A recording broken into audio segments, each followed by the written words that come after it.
Hello everyone, नमस्ते and welcome back to my channel. आज मैं आपके साथ में अपने किचन के कुछ ऐसे टिप्स एंड हैक्स हैं जिनकी हेल्प से मैं अपने किचन को अच्छे से मैनेज कर पाती हूँ। ये टिप्स बहुत ही छोटे छोटे से हैं लेकिन बड़े कामों को आसान बना देते हैं। आपका जो घंटों का काम है वो मिनटों में हो जाता है। इससे आप समय और पैसे दोनों सेव कर सकते हैं। तो चलिए स्टार्ट करते हैं आज का इंटरेस्टिंग सा वीडियो। अगर आपके सिंक एरिया में भी आरओ का पाइप इस तरीके से लगा हुआ है, काम करने में दिक्कत होती है बार बार इसको हटाने में, तो आप यहाँ पर जो मेटल की जो बैंगल आती है उसको कट करके इसके पाइप को टाई कर सकते हैं और साइड में इसको हैंग कर सकते हैं। इसकी जगह आप ऐसुक आते हैं मार्केट में, उसका भी यूज़ कर सकते हैं। तो किसी भी तरह की वायर को टाई करने के लिए आप ये मेटल की चूड़ियों का यूज़ कर सकते हैं। आज की जो दूसरी टिप है वो है प्रॉपरली अपने सिंक एरिया को ऑर्गेनाइज रखना। जी हाँ, सिंक एरिया को तो हम क्लीन रखते ही हैं, उतना ही ज़रूरी है उसे ऑर्गेनाइज करना। सिंक एरिया के ऊपर यहाँ पर हमारा ग्लास शेल्फ लगा हुआ है। इसमें यहाँ पर जो भी बर्तन धोने के लिए जो भी सामान यूज़ किया जाता है वो मैं रखती हूँ। पीताम्बरी है, बेकिंग सोडा है, होममेड क्लीनिंग स्प्रे बनाया है वो रखा है, यहाँ पर लिक्विड विम बार है, कुछ मैंने ब्रशेस वगैरह रखे हैं। बास्केट में रहता है तो हैंडी रहता है, इसको आप निकाल लीजिए। उसके बाद यहाँ पर हम क्लीनिंग कर सकते हैं। सामान ढूंढना नहीं पड़ता है और बिल्कुल टाइम वेस्ट नहीं होता है। अगर आपने अपना सिंक एरिया अभी तक ऑर्गेनाइज नहीं किया है तो जल्दी से उसे कर दीजिए। नेक्स्ट टिप ये है, हमारे घर में तरह तरह के स्पून्स होते हैं, छोटे बड़े। अगर आपने इनको प्रॉपर तरीके से ऑर्गेनाइज नहीं किया है तो ये टाइम पे नहीं मिलेंगी और आपका टाइम भी वेस्ट जाएगा। इसके लिए आप ऐसे ऑर्गेनाइज़र का यूज़ कर सकते हैं। तो सबसे पहले मैंने यहाँ पर स्पून्स और जो फोक्स हैं, जो छोटे स्पून हैं, उनको अलग अलग किया और आप इस तरह के ऑर्गेनाइज़र का यूज़ कर सकते हैं। अगर आपके पास नहीं है तो आप कोई भी पुराने कप्स होते हैं या टीन बॉक्स होते हैं जो रसगुल्ले वाला, उनका भी यूज़ कर सकते हैं। इन्हें मैंने पेंट किया था और देखने में बहुत ही ज़्यादा अच्छे लग रहे हैं। जो भी हमारे घर में पुराने कप्स होते हैं उनमें आप अपने फोक, स्पून, जो नाइफ़ होते हैं, लाइटर होते हैं, जो भी हम यूज़ करते हैं उन्हें आप ऑर्गेनाइज़ करके रख सकते हैं, देखने में भी अच्छा लगेगा। नेक्स्ट टिप ये है, जो हमारे एक्स्ट्रा स्पून्स होते हैं, छोटे छोटे स्पून्स होते हैं जिन्हें हम यूज़ नहीं करते हैं, तो उन्हें बाकी स्पून के साथ मिक्स मत कीजिए, उन्हें अलग किसी भी कंटेनर में संभाल के रख दीजिए। यहाँ पर मैंने ट्रांसपेरेंट बॉक्स में रखा है ताकि ये मुझे पता रहे कि इसके अंदर हमने क्या रखा है। नेक्स्ट टिप ये है, हमारे घर में बहुत तरह के कार्डबोर्ड बॉक्स होते हैं, तो ये एक बॉटल के साथ में आया था और इसी साइज़ का मुझे एक ऑर्गेनाइज़र मुझे चाहिए था, तो मैंने इसके ऊपर से कट कर लिया है। इसे गिफ्ट पेपर से मैंने रैप कर दिया है ताकि देखने में अच्छा लगे। तो यहाँ पर मैंने इसमें जितनी भी हमारी एक्स्ट्रा जो हमारी ट्रे थी ना, उसको ऑर्गेनाइज़ करने के लिए मैंने इसका यूज़ किया है। तो मेरे पास के लिए कोई ऑर्गेनाइज़र नहीं था, फ़िलहाल मैंने जो है कार्डबोर्ड से मैंने इसको बनाया है। अगर हम डायरेक्ट इसको ऐसे ही रख लेना अपनी ट्रेस को तो गिरती रहती हैं आपस में। तो इस तरीके से अगर आपके पास ऑर्गेनाइज़र है तो आप ऑर्गेनाइज़र में उन्हें प्रॉपरली ऑर्गेनाइज़ करके रखेंगे ना, तो फिर आपको इस तरीके की प्रॉब्लम फेस नहीं करनी पड़ेगी। क्योंकि अगर हम डायरेक्ट ऐसे ही अपनी ट्रेस को रख लेते हैं तो अगर आप एक लेते हैं तो दूसरे पीछे से गिर जाती है। तो इसके लिए आप किसी भी ऑर्गेनाइज़र का यूज़ कर सकते हैं जो इसके साइज़ में हो। तो यहाँ पर मेरे पास बॉटल का जो कवर था ना, वो प्रॉपर इन्हीं के साइज़ का था, इसलिए मैंने उन्हें जो है ट्रे को ऑर्गेनाइज़ करने के लिए यूज़ किया है। अब आप अपनी कोई भी ट्रे यहाँ से ले सकते हैं, बिल्कुल भी ये आपस में गिरेंगी नहीं। तो इसमें आपका बिल्कुल भी टाइम नहीं जाएगा इनको बार बार समेटने में।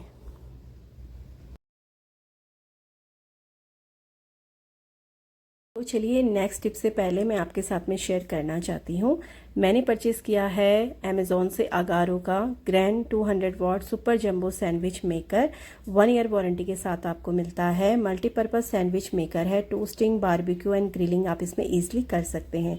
यहाँ पर आपको 2 बटन मिलेंगे रोटेटिंग, तो यहाँ पर आपको मिनिमम एंड मैक्सिमम आप हीटिंग कर सकते हैं और दूसरे वाले में 10, 20 एंड 30 तक आप इसमें जो है कुकिंग कर सकते हैं।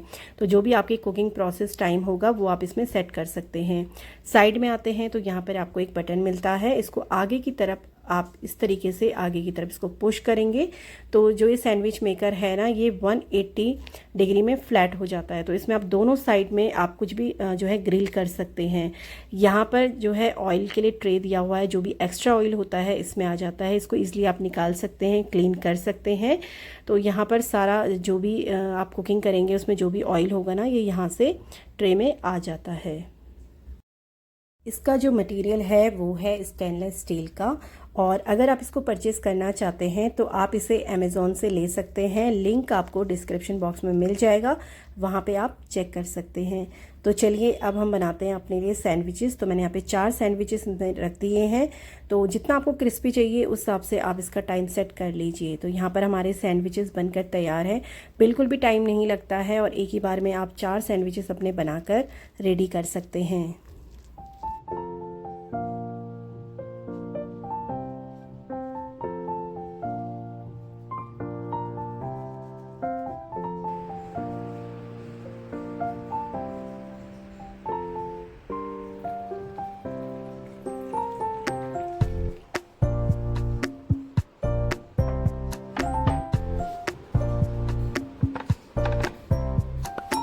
तो चलिए बढ़ते हैं टिप नंबर 6 की तरफ। जो हमारे गार्बेज बैग होते हैं ना, उनके लिए कोई ऑर्गेनाइज़र नहीं होता है, वो हमें बनाना पड़ता है। तो यहाँ पर मैंने जो है हमारे टिश्यू पेपर ख़त्म हो गए थे, तो उसके बॉक्स में मैंने यहाँ पर गार्बेज जो हमारे बैग्स हैं ना, वो मैंने इसके अंदर डाल दिए हैं। अगर आपके पास नहीं है तो आप कोई भी कार्डबोर्ड ले लीजिए, उसको बीच से कट करके और आपके जो भी गार्बेज बैग्स हैं उसके अंदर डाल दीजिए। तो यहाँ पर मैंने रख दिए हैं और ये अच्छे से ऑर्गेनाइज हो गया है। आज की टिप नंबर 7, बर्तनों को वॉश करने से पहले मैं यहाँ पर नीचे फ्लोर में पोछा रख देती हूँ। जो भी बर्तन का पानी है नीचे गिरता है, उससे जो है पूरा किचन जो है बहुत ज़्यादा गंदा हो जाता है। तो यहाँ पर हम मैट का भी इस्तेमाल कर सकते हैं। मैंने नहीं रखा है क्योंकि वो जल्दी सूखता नहीं है। तो पोछा रखेंगे ना, ये हल्का होता है और जल्दी सूख जाता है। नेक्स्ट टिप बहुत ही ज़्यादा इम्पॉर्टेंट है।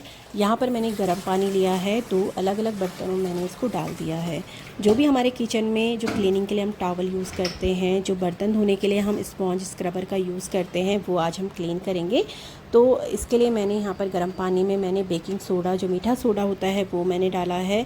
लिक्विड डिश वॉश हम इसमें डालेंगे और वाइट विनेगर हम इसमें डालने वाले हैं। इसको अच्छे से हमें मिक्स करना है।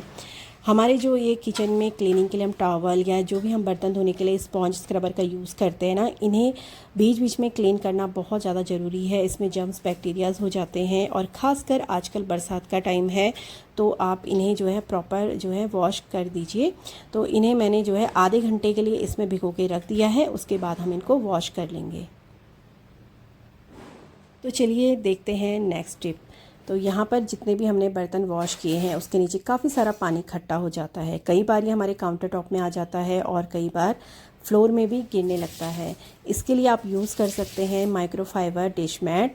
ये मैंने होम सेंटर से लिया था और इसमें ना सारा जितना भी बर्तनों का पानी है ना, सारा एब्जॉर्ब कर लेता है और आपके काउंटर टॉप बिल्कुल भी जो है गीला नहीं होता है। इस तरह के ना आप 2 डिश मैट ले सकते हैं, तो एक के बाद एक यूज़ कर सकते हैं। ये वाला मैंने हाथ से DIY करके बनाया था। आप लोगों के साथ में मैंने शेयर किया था कि पुराने कपड़ों को हम कैसे रीयूज़ कर सकते हैं। जितने भी हमारे जो क्लीनिंग के टॉवल थे मैंने वॉश करके मैंने यहाँ पर धूप में मैंने इनको ड्राई होने के लिए रख दिया है। और जो हम कई बार हम वॉश बेसिन में या सिंक एरिया में हाथ पोंछने के टॉवल यूज़ करते हैं ना, उन्हें भी धूप में रखना बहुत ज़रूरी होता है।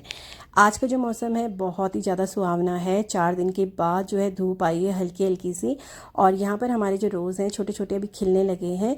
ये ना 12 महीने इसमें जो है रोज़ फ्लावर आते ही रहते हैं। बहुत ही अच्छा ये पेड़ है। और तुलसी आप देखिए कितनी हरी भरी हो गई है। मैंने आपके साथ में इसका भी मैंने हैक शेयर किया था। इसके ऊपर जितने भी इस तरीके की मंजरी आती है ना, बीज, इनको आप कट कर लीजिए। इससे इसको तोड़ने के बाद ना आपकी जो तुलसी है बहुत ज़्यादा घनी हो जाती है, अच्छी हो जाती है। तुलसी के लिए एक बहुत ही अच्छा फर्टिलाइज़र है लिक्विड फर्टिलाइज़र। कच्चे दूध में पानी को मिक्स करके आप अपनी तुलसी में डालिए, इससे आपकी तुलसी हमेशा हरी भरी रहेगी। टिप नंबर 11, जब भी हम कोई भी सामान लेते हैं, ब्लैंकेट से लेते हैं, तो इस तरह के पेपर बैग्स आते हैं। तो इनको हम यूज़ कर सकते हैं किसी भी सामान को ऑर्गेनाइज़ करने के लिए। लाइनर का यूज़ हम कर सकते हैं। किसी भी ड्रॉर में अगर हमें लाइनर लगाना होता है ना, तो आप पेपर को रख सकते हैं, न्यूज़पेपर को रख सकते हैं, पुरानी जो कॉपियाँ हैं उनके पेपर्स को भी आप यूज़ कर सकते हैं। तो यहाँ पर मैंने इसके अंदर इसको रख लिया है। तो किसी भी ऑर्गेनाइज़र में जब भी हम कोई सामान रखते हैं उससे पहले लाइनर लगाना बहुत ज़्यादा ज़रूरी है। जो भी गंदगी होगी इसी पेपर में होगी, आपका ऑर्गेनाइज़र बिल्कुल साफ़ रहेगा। तो यहाँ पर दूसरी वाली बास्केट में मैं रखती हूँ ऑयल। तो इसके अंदर भी मैंने जो है एक मैंने कॉपी का पेपर था वो मैंने लिया है। इसमें जो भी ऑयल होगा अगर गिरेगा तो सारा ये इसी पेपर में आएगा और हमारा जो ये बास्केट है ना, ये जल्दी गंदी नहीं होगी। तो हमेशा लाइनर लगाना बहुत ज़्यादा ज़रूरी है। नेक्स्ट टिप ये है, हमारा जो ये मसाला बॉक्स है, जब भी हम इसको यूज़ करते हैं तो काफ़ी सारे मसाले जो हैं गिर जाते हैं। तो इसके लिए मैं क्या करती हूँ, एक पेपर को मैं हमेशा इसमें लगा के रखती हूँ। और ये मेरे पास एक बटर पेपर का था जो ख़राब हो गया था, यूज़ नहीं हो रहा था, तो मैंने कट करके ना इसको मैंने यूज़ कर लिया यहाँ पर लगाने के लिए। और ये देखिए मेरी जो मसाला बॉक्स है बिल्कुल क्लीन है। तो यहाँ पर मैंने सेम उसी ब्लैंकेट वाले पेपर को मैंने कट कर लिया है राउंड में और इसके अंदर मैंने रख दिया है। तो इससे हमारा जो मसाला बॉक्स है बिल्कुल गंदा नहीं होगा। इस मसाला बॉक्स के लिए काफ़ी सारे फ्रेंड्स पूछते हैं, ये मैंने वारी से लिया है और इनके वारी के प्रोडक्ट मैंने रिव्यू मैंने शेयर किए हैं, बहुत सारे मैंने प्रोडक्ट लिए हैं। अगर आप देखना चाहते हैं तो उसका लिंक आपको डिस्क्रिप्शन बॉक्स में मिल जाएगा। प्लांट्स हम सभी को बहुत अच्छे लगते हैं और ये जो प्लांट्स हैं ना, मैं इनको अपने किचन में भी रखती हूँ। काफ़ी बार आप लोगों ने पूछा भी है कि आपके जो प्लांट्स किचन में रखे हैं क्या ये ख़राब नहीं होते, इनको रखने से क्या किचन में मच्छर फ्लाइज नहीं होती? तो ऐसा नहीं है, थोड़ा सा केयर करनी पड़ती है। जैसे कि यहाँ पर मैंने इनमें मार्बल्स मैंने डाला है तो इससे जो है कीड़े वगैरह नहीं होते हैं। बीच बीच में यहाँ पर धुआं वगैरह कर देती हूँ, धूप वगैरह मैं जला देती हूँ। और बीच में इनको ना धूप में रखना भी बहुत ज़रूरी है क्योंकि फिर ये ख़राब हो जाते हैं। तो यहाँ पर हमारी बहुत अच्छी सनलाइट आती है खिड़की से, इसलिए ये प्लांट यहाँ पे अच्छे से ग्रो हो जाते हैं। आपने पूछा था आपके जो मनी प्लांट पानी में रखते हैं तो उसकी जड़ें गल जाती हैं, तो आप बीच में ना हफ्ते में एक बार उसका पानी चेंज कर लीजिए, उसे अच्छे से धो लीजिए, तो आपकी जो मनी प्लांट की जड़ें हैं ना वो ख़राब नहीं होंगी। आप अपने किचन में रियल प्लांट्स या आर्टिफिशियल प्लांट ज़रूर रखिए, इससे आपका किचन सुंदर तो लगेगा, आपको काम करने में अच्छा भी फील होगा। नेक्स्ट टिप ये है, हमारे जो लोहे के बर्तन होते हैं ना उसमें रस्ट आ जाता है, तो इसके लिए आप जो है पीताम्बरी ले सकते हैं। इससे बहुत अच्छे से जो आपके लोहे की कढ़ाई है ना वो चमक जाएगी। अगर आपके पास पीताम्बरी नहीं है तो इसकी जगह आप जो नींबू ले सकते हैं और बेकिंग सोडा और जो वाइट विनेगर है उसको आप डाल दीजिए, उससे भी ना आपकी जो लोहे के बर्तन होते हैं ना बहुत अच्छे से क्लीन हो जाते हैं। लेकिन जो पीताम्बरी है आपको ज़्यादा झंझट नहीं करना है, इतनी सारी चीज़ें लेने की ज़रूरत नहीं है। तो पीताम्बरी से भी बहुत अच्छे से आप जो है अपने आयरन की कढ़ाई को क्लीन कर सकते हैं। तो पहले मैंने इसको वॉश कर लिया अच्छे से रगड़ के, उसके बाद मैंने यहाँ पर डिश वॉश लिया है, उसको दोबारा से मैं यहाँ पर क्लीन करूँगी। जब आप इसको वॉश कर लेंगे ना तो इसको ऐसे ही आपको ड्राई करने के लिए नहीं छोड़ना है। इसके लिए आपको क्या करना होगा, सबसे पहले आपको इसको कपड़े से पोंछ लेना है।